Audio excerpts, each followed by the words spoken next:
യേശുവിൽ സ്നേഹം നിറഞ്ഞ മാതാപിതാക്കളെ,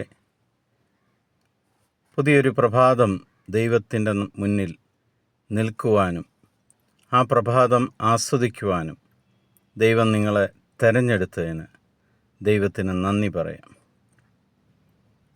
ഇന്ന് നമ്മൾ ശ്രവിക്കുന്ന തിരുവചന ഭാഗം പ്രഭാഷകൻ്റെ പുസ്തകം 33-ാം അധ്യായം 1-ാം തിരുവചനമാണ്. കർത്താവിനെ ഭയപ്പെടുന്നവന് അനർത്ഥം സംഭവിക്കുകയില്ല. ആപത്തിൽ നിന്ന് അവിടുന്ന് അവനെ രക്ഷിക്കും. ലോകത്തെ ഭയപ്പെട്ടാലും നമ്മൾക്ക് പല പ്രശ്നങ്ങളും പല അനർത്ഥങ്ങളും നമ്മൾക്കുണ്ടാകുമെന്ന് നമുക്കറിയാം.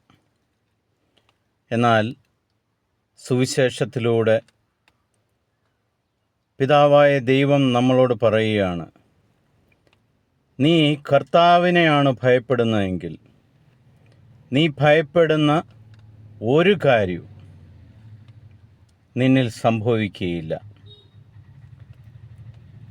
നീ എന്തിനെക്കുറിച്ചൊക്കെയാണോ ഭയപ്പെട്ടുകൊണ്ട് ലോകത്തിൻ്റെ മുന്നിൽ നിൽക്കുന്നത്, ആ കാര്യങ്ങളൊന്നും ദൈവത്തിൽ വിശ്വസിക്കുന്നവന്, ദൈവത്തെ ഭയപ്പെടുന്നവന് സംഭവിക്കുകയില്ല.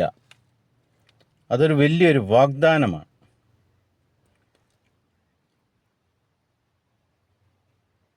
അവിടുന്ന് വീണ്ടും പറയുകയാണ്, അവിടെ നിന്നും അവനുണ്ടാകുന്ന എല്ലാ ആപത്തുകളിൽ നിന്നും അവിടുന്ന് അവനെ രക്ഷിക്കുകയും ചെയ്യും.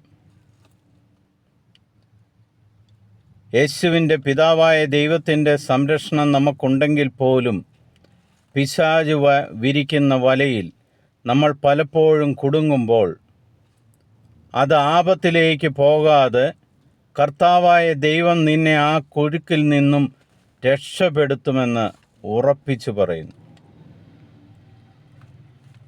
ലോകം നിന്നെ രക്ഷിക്കുവാൻ കാണുകയില്ല. എന്നാൽ ദൈവം പിശാചൊരുക്കുന്ന എല്ലാ കെണിയിൽ നിന്നും എല്ലാ ആപത്തിൽ നിന്നും നിന്നെ രക്ഷിക്കും. ദൈവവചനം ശ്രവിക്കുന്ന പ്രിയ സഹോദരീ സഹോദരങ്ങളെ,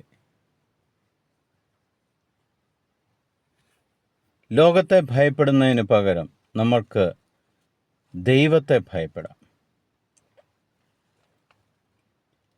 ആ ദൈവം നിങ്ങളുടെ കൂടെ തന്നെയുണ്ട്. ആ ദൈവത്തിൻ്റെ സാന്നിധ്യം നിങ്ങളുടെ കൂടെയുണ്ട്. ഇന്നു മുതൽ ദൈവത്തിൻ്റെ സംരക്ഷണം, എല്ലാ ആപത്തുകളിൽ നിന്നുള്ള വിടുതലും കർത്താവ് നിങ്ങൾക്ക് ഒരുക്കിത്തരട്ടെ എന്ന് പ്രാർത്ഥിക്കുന്നു. കർത്താവിൻ്റെ സമാധാനവും യേശുക്രിസ്തുവിൻ്റെ സാമീപ്യവും പരിശുദ്ധാത്മാവിൻ്റെ സഹായവും നിങ്ങൾക്കുണ്ടാകട്ടെ. ഈശോ മിശിഹായ്ക്ക് സ്തുതിയായിരിക്കട്ടെ.